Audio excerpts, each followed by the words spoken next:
Hey everyone, this is Tim from Your Six Studios. Today in this video, I'm going to show you how to launch a game using the Xbox application on your phone. So you can easily get this through the Apple Store or the Apple Store and the Google Play Store here.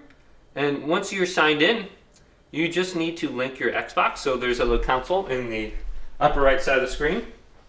Select that and go to Setup Console.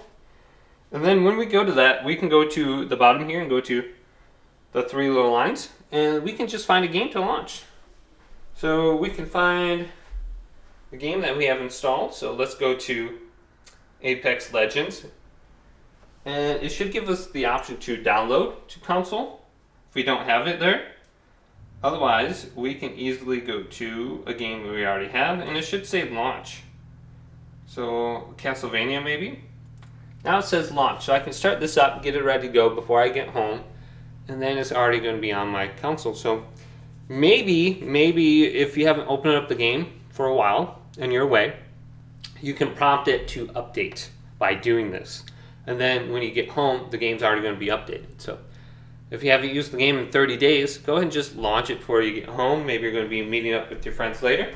Hopefully this video did indeed help you out. If it did, leave it a big thumbs up. And subscribe to my channel down below for more tech videos coming up next on Your Six Studios.